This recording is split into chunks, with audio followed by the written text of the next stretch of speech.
लाखों छात्रों का भविष्य गढ़ने वाले मध्य प्रदेश के सरकारी विश्वविद्यालय के कर्मचारी आज खुद पेंशन के लिए दर दर भटक रहे हैं। और हालात ये है कि अब सरकार जब इनकी लगातार मांग पूरी नहीं कर रही है तो ये सड़कों पर आने को मजबूर हैं। आखिर क्यों विश्वविद्यालय के ये कर्मचारी, उसमें प्रोफेसर भी हैं, शिक्षक भी हैं, गैर शिक्षक और जो इन हाउस काम करने वाले स्टाफ कर्मचारी हैं, वे तमाम लोग मौजूद हैं। इनसे ही बात करेंगे कि आखिर क्यों ये आंदोलन का रास्ता अपना रहे हैं। इसके बाद क्या मैं प्रोफेसर कालिका यादव हूँ, अध्यक्ष हूँ मध्य प्रदेश संघर्ष समिति का। और प्रमुख मांगे हमारी यही हैं कि जो हम लोग को पेंशन मिलती है, जो बस विश्वविद्यालय के रिटायर्ड कर्मचारी, अधिकारी और शिक्षक हैं, उनको पेंशन हमको राज्य शासन के कर्मचारियों के बराबर नहीं मिलती है, जबकि हमारे विश्वविद्यालय के से संबंधित जो महाविद्यालय है उनको भी मिलती है। तो हमारी यही मांग है कि हमको राज्य शासन के कर्मचारियों की ही भांति 7वां वेतनमान से हमको पेंशन प्रदान किया जाए। एक चीज़ और उल्लेख करना चाहेंगे कि हम लोग 7वें वेतनमान में बहुत सारे लोग रिटायर हुए हैं और 7वें वेतनमान के हिसाब से कटौतरा भी हुआ है पेंशन के उसमें, फिर भी हम लोगों को पेंशन 7वें वेतनमान के हिसाब से नहीं मिल रही। अभी 6ठे से मिल रही है, वो भी पूरा डीए नहीं मिल रहा है। अभी बहुत जल्दी ही मैंने करीब 10 तारीख को 10 जून को एक डिसीजन हुआ है, और तो कई बार कोर्ट में लोग गए और अलग से हम कई बार हम लोगों को डिसीजन हमारे पक्ष में रहा है। लेकिन अभी जो लेटेस्ट डिसीजन हुआ है उसमें कोर्ट ने ये कहा है कि ये जो विश्वविद्यालय है ये सेल्फ फाइनेंस के हिसाब से पेंशन वहाँ नहीं दी जानी है, बल्कि सरकार की जिम्मेदारी है। गवर्नमेंट पूरा 100% पे करेगी और उनको पेंशन प्रदान की जाएगी। ये लेटेस्ट डिसीजन डबल बेंच का है। तो इस तरह से ये हमारी मांग पेंशन की प्रमुख मांग है। और ये हमारी ये है कि जब से 7वां वेतनमान लागू हुआ है 1/1/16 से, तब से इस तरह का हमें 7वें वेतनमान का पेंशन का भुगतान किया जाए। और शेष जो कर्मचारियों की हमारी जितनी मांगे हैं, क्योंकि सभी लोगों का है, तो उनकी पदोन्नति का है और स्थायी कर्मी हैं उनके वेतन के भुगतान का है, मेडिकल का है, श्रमसाध भत्ते का है, और भी जो इस तरह की मांगे हैं वो कुछ विश्वविद्यालय स्तर के उसको लोग डायरेक्शन दें शासन वाले की जल्दी जल्दी पूरा करें। और नियमितीकरण की है, नियमितीकरण का। और 84 जो हमारे कर्मचारी हैं एपीएस यूनिवर्सिटी रीवा के, उनको भी स्थायीकरण की बात है। उनको वो भुगतान तो मिल रहा है, लेकिन उनको नियमित कर्मचारी का लाभ नहीं मिल रहा है। तो इस तरह से जितने भी, और पुरानी पेंशन का भी लाभ मिले सबको। और जो हमारे शिक्षण अधिकारी हैं असिस्टेंट रजिस्ट्रार और डिप्टी रजिस्ट्रार, उनको भी पदोन्नति प्रदान की जाए।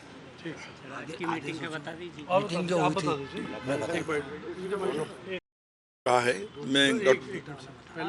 मैं डॉक्टर गोपाल शर्मा, अध्यक्ष मध्य प्रदेश पेंशनर्स महासंघ। पेंशन के लिए मध्य प्रदेश सरकार का कानून बना हुआ है, वो छत्तीसगढ़ में लागू है, जहाँ से जन्मा है प्रदेश, और मध्य प्रदेश में लागू नहीं है। कानून मध्य प्रदेश सरकार ने बनाया है, 37(9)(c) कहलाता है वो कानून। और उसी कानून के आधार पर लगातार लगभग 8 फैसले माननीय उच्च न्यायालय ने और 2 बार सर्वोच्च न्यायालय ने किए हैं। उसके बाद भी न्यायालयों के प्रति एटीट्यूड भी मालूम पड़ता है, हमारे प्रति असहनशीलता भी मालूम पड़ती है कि पेंशन की प्रॉब्लम की हम अभी भी लड़ रहे हैं।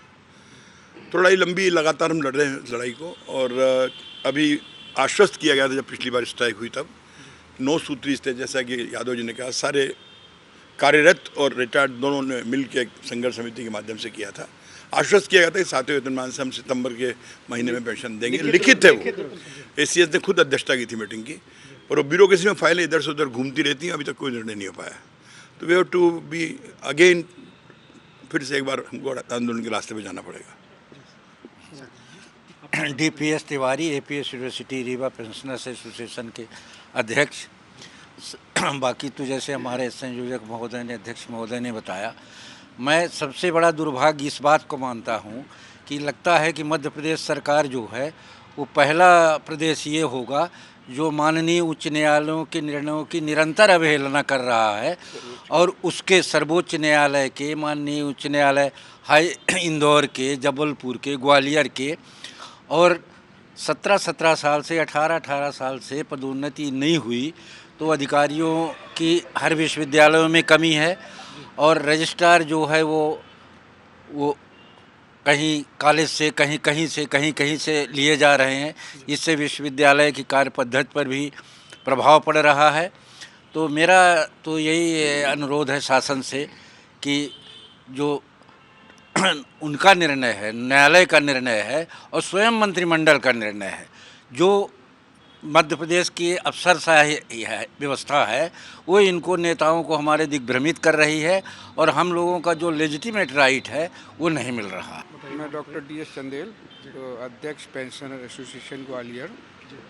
देखिए, सभी हमारे सम्मानित हमारे वरिष्ठ लोग हैं, सभी ने आपको बातें बताई और बड़ा दुर्भाग्यपूर्ण है कि शासन के पास कोर्ट का ऑर्डर, शासन ने जो नियम बनाए वो स्पष्ट है, कहीं भी किसी स्तर पर कोई कन्फ्यूज़न नहीं है, निर्णय नहीं हो रहा है। और निर्णय आज का नहीं हो रहा है, आप सोचो 6-7 साल से पेंशन लोगों को वो पुराने जो है 6 पे कमीशन का एरियर से भुगतान नहीं हुआ है।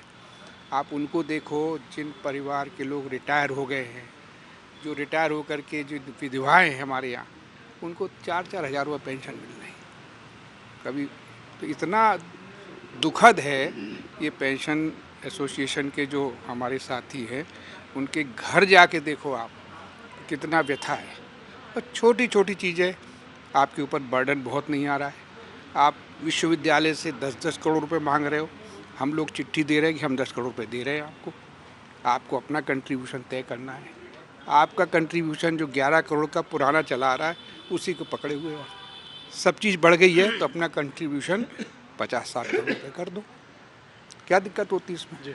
ये समस्या इतनी गंभीर नहीं है, लेकिन बस ये है कि जो वरिष्ठ लोग होते हैं शासन में बैठे हुए, उनकी एक ईगो है, हम कैसे देते हैं। मैं प्यारेलाल नकसवाल, देवी अहिल्या विश्वविद्यालय पेंशनर्स एसोसिएशन सचिव। सबसे बड़ी बात यह है कि सन 87 में जब से पेंशन योजना शासन ने लागू की है, उसके बाद समन्वय समिति में, जिसमें कि राज्यपाल से लेकर प्रमुख सचिव, सचिव, वित्त सचिव सब रहते हैं, उसके अनुसार जो हमारा परिनियम बना 37 नंबर, उसका 9C ये बोलता है कि जो भी कंट्रीब्यूशन कटौती आता है पेंशन का विश्वविद्यालय के द्वारा, उसके अलावा जो भी पैसा है वो शासन मिलाएगा, पर शासन इसका नहीं मिला रहा है। इसके लिए छठे वेतनमान में अभी हमें पेंशन मिल रही थी। अभी कुछ माह पहले हम लोगों ने अप्रैल मई में इस आंदोलन किया था संघर्ष समिति के बैनर तले। उसमें ACS से लिखित समझौता हुआ था। उसमें छठे वेतनमान में कुछ हमें महंगाई राहत तो दी उन्होंने, और 3 महीने में 7वें वेतनमान से पेंशन देने का वादा लिखित में संघर्ष समिति के पास है और सभी विश्वविद्यालय कर्मचारियों के पास भी है। पर 3 महीने के समय 1 तारीख को समाप्त हो रहा है। शासन की जू नहीं रेंग रही है, अधिकारी फाइलें रख के बैठे हुए हैं। तो हमारा जो आज मीटिंग हुई है उसमें ये निर्णय हुआ है कि यदि 10 तारीख तक इस पर कोई सकारात्मक पहल नहीं होती है तो 15 तारीख से प्रदेश के जो 6 विश्वविद्यालय हैं वो पुनः हड़ताल के मार्ग पर जाएंगे। अभी आज हमारी संयुक्त संघर्ष समिति की बैठक बरकतुल्लाह विश्वविद्यालय में आयोजित हुई और बैठक में शासन से जो 3 माह की समय सीमा मिली थी उसका पालन शासन ने नहीं किया और आज बैठक में हम लोगों ने तय किया है कि 10 तारीख को पुनः एक बैठक आयोजित करेंगे और 15 तारीख से पूर्णतः अनिश्चितकालीन के लिए आंदोलन पे हम जाएंगे, क्योंकि हमारी मांगे अभी तक पूर्ण नहीं हुई है। और हमारे विश्वविद्यालय में आदरणीय हरदेव सिंह जी अध्यक्ष चुने गए हैं कर्मचारी संघ के, उनके नेतृत्व में हम पूरे प्रदेश में आंदोलन करेंगे और जब तक हमें 7वें वेतनमान से हमारी पेंशन और स्थायी कर्मचारियों का नियमितीकरण, मेडिक्लेम योजना एवं अन्य हमारी 9 सूत्रीय मांगे हैं वो पूरी नहीं होंगी, तब तक हम आंदोलनरत रहेंगे। आपका नाम? जैसा लखन भाई ने और डॉक्टर साहब ने और सभी लोगों ने आपको अवगत कराया गया है, ये बिल्कुल हमने तय कर लिया है कि आंदोलन के माध्यम से हम हल कराएंगे इस समस्याओं को। सर, क्या लग रहा है आप ही लोगों के मार्गदर्शन में, आप ही लोगों के सहयोग से कई IAS IPS बन गए, नेता बन गए? अब हमारे मामा जी को भी विचार करना चाहिए ना, चुनाव का समय भी है। हम कर्मचारियों जो जूझ रहे हैं इस लड़ाई से उसको पूरी करें। वो मेरा नाम हरदेव सिंह है, बरकतुल्लाह विश्वविद्यालय गैर शिक्षक कर्मचारी संघ का अध्यक्ष हूँ। 2.5 महीने पहले SCS से मुलाकात में 3 महीने का वक्त दिया गया था। वो वक्त 1 सितंबर को पूरा हो रहा है और यही मोहलत खत्म होने के बाद भी जब इनकी मांग पूरी नहीं होगी तो ये 10 सितंबर तक जो है वो सरकार को इन्होंने मोहलत दी है और 15 सितंबर से एक बार फिर से आंदोलन की राह पकड़ते ये कर्मचारी नजर आएंगे। कैमरा पर्सन विनीश श्रीवास के साथ ब्रजेश जैन, IBC 24 भोपाल।